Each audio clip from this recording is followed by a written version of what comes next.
कि सर घर पे जितने सम टैली करता हूँ ना वो हो जाते, लेकिन एग्जाम हॉल में वो टैली नहीं हो पाते।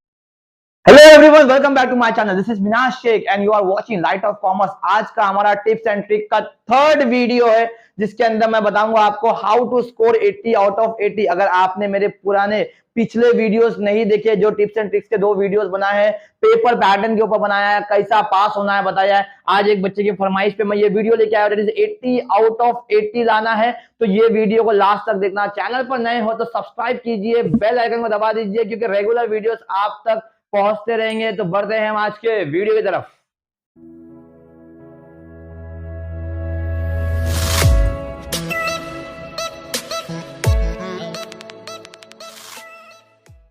हर टॉपर बच्चे की एक ख्वाहिश होती है कि वो 80 आउट ऑफ 80 मार्क्स लाए, किसी सब्जेक्ट में नहीं तो एटलीस्ट बीके के पेपर में 80 आउट ऑफ 80 आ जाए। तो आज का वीडियो बच्चों आप ही के लिए, जिनकी ख्वाहिश है, जिनकी चाहत है कि वो 80 आउट ऑफ 80 मार्क्स लेके आ जाए।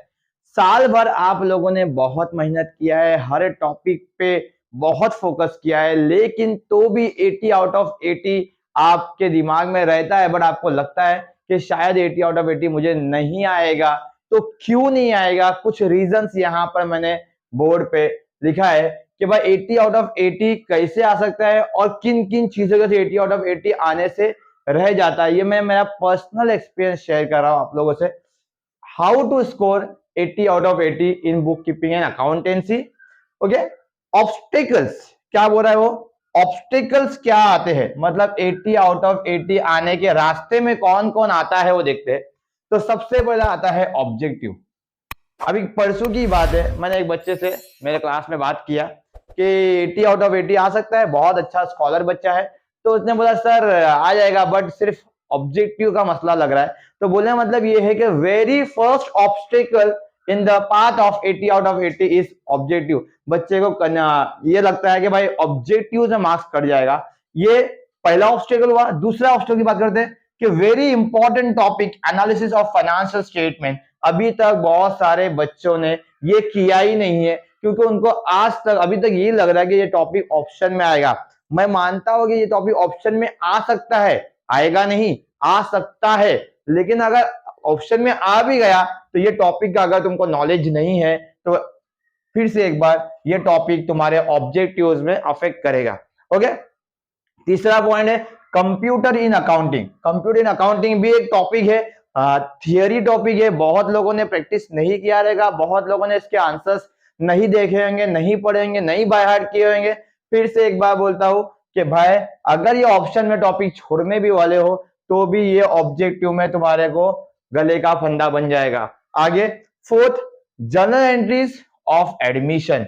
एडमिशन की जर्नल एंट्री अभी तक नहीं देखे हो या देख भी लिए हो तो समझ में नहीं आती है एडमिशन जर्नल एंट्री, या थोड़ा एक आध एंट्री डिफिकल्ट पड़ता है।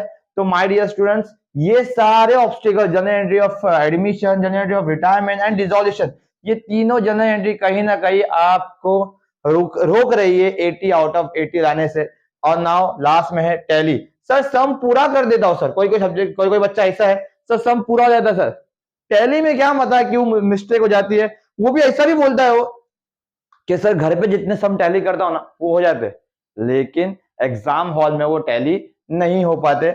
और लास्ट में है कहीं ना कहीं 80 आउट ऑफ 80 रुकाने के लिए ये भी बहुत इंपॉर्टेंट है, प्रॉपर अकाउंट हेडिंग।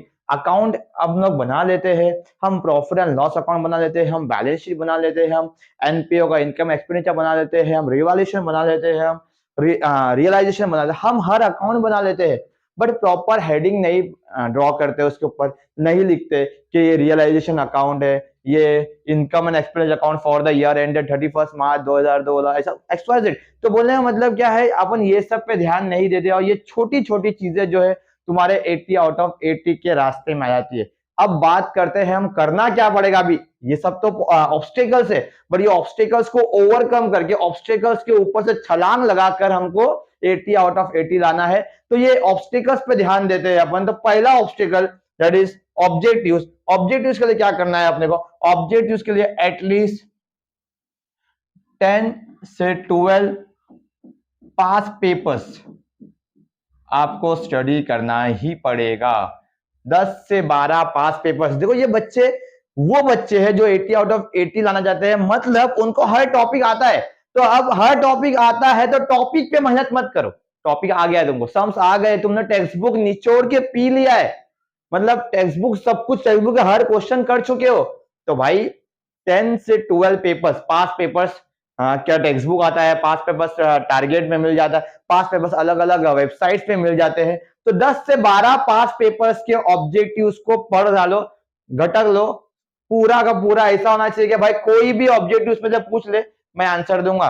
ये तो ठीक है, इसके साथ साथ दूसरा टेक्स्ट बुक के पास पे, हाँ टेक्स्ट बुक के जो पीछे ऑब्जेक्टिव रहते हैं वो पढ़ना है आपको। तीसरा, अगर आपके पास रिलायबल है तो रिलायबल सीरीज के अंदर बहुत सारे ऑब्जेक्टिव्स दिए हुए, अगर रिलायबल नहीं है टारगेट है तो टारगेट के अंदर भी बहुत सारे ऑब्जेक्टिव्स दिए हैं। मतलब अगर कोई भी रेफरेंस बुक आपके पास है और उसमें अगर आपको ऑब्जेक्टिव दिखता है तो पढ़ लो। देखो अभी सम्स करने का टाइम नहीं है आपके पास। क्यों नहीं है? क्योंकि सम साल भर सम्स ही तो किए है। हमने फाइनल अकाउंट के सर 50 क्वेश्चन कर लिए, एनपीओ के 20 क्वेश्चन कर लिए, फलाना ढिंकाना बहुत कुछ कर लिया, लेकिन तो भी 80 आउट ऑफ 80 क्यों नहीं आ रहा है? बिकॉज हमने ऑब्जेक्टिव तो पढ़ा ही नहीं। ऑब्जेक्टिव एग्जाम हॉल में पढ़ने वाले, एग्जाम हॉल में लिखने वाले, जो आएगा लिख लेंगे, तो आपको 80 आउट ऑफ 80 कभी नहीं आएगा। देखो याद रखना, हर क्वेश्चन को इक्वल इंपॉर्टेंस दो। अगर फाइनल अकाउंट के सम को इंपॉर्टेंस दे रहे हो तो ऑब्जेक्टिव्स को भी इंपॉर्टेंस दो, क्योंकि ऑब्जेक्टिव्स भी आपके 20 मार्क कैरी कर रहा है। ऑब्जेक्टिव्स के अंदर फिलअप है, एमसीक्यू है, ट्रू और फॉल्स है, सिलेक्ट द करेक्ट अल्टरनेटिव, मतलब बहुत कुछ specimen of will of exchange है। तो हर ऑब्जेक्टिव्स पे ध्यान दो। तो आज अगर ये वीडियो देख रहे हो आप, तो आज के वीडियो के बाद पहला काम आपको ऑब्जेक्टिव करना है। भले से आपको 2 दिन लग जाए ऑब्जेक्टिव करने, लेकिन आपको ऑब्जेक्टिव ही करना है। आगे बढ़ते हैं, analysis of financial statement, analysis of financial statement and computer accounting. ये 2 टॉपिक को अच्छे से करो। अभी तक किया ही नहीं है, अभी तक छुआ भी नहीं है टॉपिक को, तो ये 2 टॉपिक को करना है, जिसके अंदर कंप्यूटर इन अकाउंटिंग जो है वो पूरा थियरी बेस है। इसके अंदर शॉर्टकट कीज है, फिर टैली के अंदर कोई चीज ओपन कैसा करते हैं, क्रिएट कैसा करते हैं, वो सब के प्रोसीजर्स है, तो वो पढ़ लो। Then analysis of financial statement के अंदर थोड़ा थियरी है, थोड़ा प्रैक्टिकल प्रॉब्लम्स भी है इसके अंदर। तो प्रैक्टिकल प्रॉब्लम में क्या पूछा है वो सॉल्व करो, कोई यूट्यूब का वीडियो देख लो, कोई टीचर जो आप जिससे सीख रहे हो, कॉलेज का टीचर हो, क्लासेस का टीचर हो, कहीं का भी टीचर हो, उनसे ये टॉपिक सीख लो। एनालिसिस ऑफ फाइनेंशियल स्टेटमेंट आपको अटेम्प्ट करना पड़े अगर तो करना, नहीं तो ऑप्शन में छोड़ देना। डेथ के ऑप्शन में आया तो छोड़ देना, इशू ऑफ शेयर के ऑप्शन में आया तो छोड़ देना। लेकिन अगर death and issue of share के ऑप्शन में नहीं आता है तो आपको करना पड़ेगा, और आपको वो टाइम पे अगर ये नहीं आया तो आपको बहुत बड़ी प्रॉब्लम फेस करना पड़ेगी। 80 आउट ऑफ 80 के आपको 70 भी नहीं आएगा फिर। ओके, उसके बाद जर्नल एंट्रीज की बात करते हैं।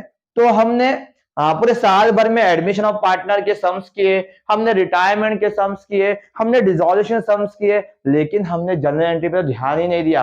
तो माय डियर स्टूडेंट्स, अभी जो कर चुके हैं वो बार बार करने से कुछ नहीं होगा। अब जो नहीं किया है वो करना पड़ेगा। मतलब आपको ये तीनों टॉपिक का जर्नल एंट्री करना ही पड़ेगा। मतलब आपको रिटायरमेंट, आपको एडमिशन, आपको डिसॉल्यूशन, ये तीनों टॉपिक की जर्नल एंट्री आज के इस वीडियो के बाद आना ही चाहिए। आप जर्नल एंट्रीज के सम्स देखो, टेक्स्ट बुक के अंदर मिल जाएंगे, पास पेपर्स में मिल जाएंगे, विद सॉल्यूशन मिल जाएंगे। देखो जर्नल एंट्री कैसा पास करते हैं। तो जर्नल एंट्रीज को डीपली स्टडी करो, जर्नल एंट्री कैसा पास करते हैं। देखो अगर पूरे मार्क्स लाना है, 80 आउट ऑफ 80 लाना है, 80 आउट ऑफ 80 किसको आना चाहिए? जिसको बीके पूरा आता है। तो बीके अगर तुमको पूरा नहीं आता है तो तुम डिजर्व नहीं करते हो 80 आउट ऑफ 80 के लिए। तो बीके पूरा आने के लिए आपको बीके का ऑब्जेक्टिव आना चाहिए, बीके के हर एक topic, analysis of financial statement, computer accounting आना चाहिए, आपको admission, retirement, dissolution, journal entry आना चाहिए। मतलब हर एक चीज आएगा तो 80 आउट ऑफ 80 आएगा। लास्ट यहाँ पे एक पॉइंट मैंने मिस कर दिया, that is laser of bill of exchange, तो बिल्स ऑफ एक्सचेंज का जो लेजर है वो भी आना चाहिए आपको। Laser of bills of exchange तो कोई देखता ही नहीं है, जनरल एंट्रीज आ जाता है, लेजर भूल जाते हैं। और जनरल के अंदर भी अक्सर हम लोग ड्रॉवर के सम करते हैं, क्योंकि पास पेपर में ड्रॉवर पूछा है, तो ड्रॉवर ड्रॉवर ड्रॉवर की बुक की इतनी एंट्री पास कर लेते कि ड्रॉवी को तो भूल ही जाता है कि ड्रॉवी भी एक पार्टी है, कि ड्रॉवी की बुक में भी जनरल एंट्री पास करना है। तो ड्रॉवी की बुक की जनरल एंट्रीज को देखो अभी, laser of bill of exchange को देखो अभी, उसके बाद टैली, टैली पे बहुत ध्यान दो। जो सॉल्व सम है तुम्हारे पास, ऑलरेडी सॉल्व किए हो सम को, उसकी टैली करना स्टार्ट करो। याद रखना माय डियर स्टूडेंट्स, जब टैली करोगे तो एक बात का बहुत अच्छे से ख्याल रखना कि अगर तुम लोग लास्ट पेपर पे, लास्ट पेज पे टैली करते हो तो ये बहुत टाइम कंज्यूमिंग है। तो जब भी तुम अमाउंट लिखते हो तो यूनिट 10, 100, 1000, 10,000, तो मतलब ये फॉर्मेट में ही अमाउंट लिखा करो, तो आपको टैली करने में बहुत आसानी होगी, आपका बहुत टाइम बचेगा। बच्चे अक्सर क्या गलती करते हैं कि 500 है तो भी ऐसा लिखते हैं, 5000 है तो भी ऐसा लिखते हैं, 50,000 है तो भी ऐसा, मतलब यूनिट के नीचे यूनिट का कोई सवाल ही नहीं उठता। जबकि आपको लिखना ऐसा नहीं था, आपको लिखना था 500, 5000 और 50,000। बोलने का मतलब ये है कि यूनिट के नीचे यूनिट को लिखो, टेंस के नीचे टेंस को, 100 के नीचे 100 को, 1000 के नीचे 1000 को, एंड 10,000 के नीचे 10,000 को। ये आपको टैली करने में बहुत टाइम बचाएगा और आपको पीछे टैली नहीं करना पड़ेगा। और ये बात पे ध्यान रखना, बहुत बड़ी चीज नहीं दिखती, छोटी सी चीज दिखती है, लेकिन याद रखना ये सब तुम्हारा बहुत टाइम बचाएगा एग्जाम में, और ये काम भी आएगा तुमको एग्जाम में। ओके, ये बात हो गई टैली की। और लास्ट है प्रॉपर अकाउंट हेडिंग, मतलब अगर तुम अकाउंट में देखो, बैलेंस शीट नहीं बोल रहा हूं, अकाउंट है, कोई रियलाइजेशन अकाउंट है, पार्टनर्स कैपिटल अकाउंट है, रीवैल्यूएशन अकाउंट है, इनकम एंड एक्सपेंडिचर अकाउंट है, ट्रेडिंग अकाउंट है, प्रॉफिट अकाउंट है, पार्टनर्स करंट अकाउंट है, कुछ भी कोई भी अकाउंट है, बैलेंस शीट नहीं बोल रहा हूं, फिर से बोल रहा हूं, बैलेंस शीट नहीं बोल रहा हूं, कोई भी अकाउंट है तो उसके दोनों तरफ ऐसा डेबिट क्रेडिट लिखने की आदत डालो, इस तरफ डेबिट इस तरफ क्रेडिट। अकाउंट है तो account for the year ended 31 मार्च, मतलब ये सब लिखने की आदत डालो। तो ये सब लिखने से तुम्हारे मार्क्स जो एग्जाम में 80 आउट ऑफ 80 लाने आते हैं, उसके लिए तो बहुत जरूरी है ये सब। तो माय डियर स्टूडेंट्स, कंक्लूजन यही है कि भाई अगर 80 आउट ऑफ 80 लाना है तो जो कर चुके हो उसकी प्रैक्टिस करना बंद करो, जो नहीं किया है उसकी प्रैक्टिस करना आज ही से, आज के वीडियो के बाद से ही स्टार्ट कर दो। अगर वीडियो अच्छा लगा तो दोस्तों के साथ शेयर कीजिए, चैनल को सब्सक्राइब कीजिए, यहां पर ऐसे टिप्स एंड ट्रिक्स के वीडियोस आते रहेंगे। Thank you so much.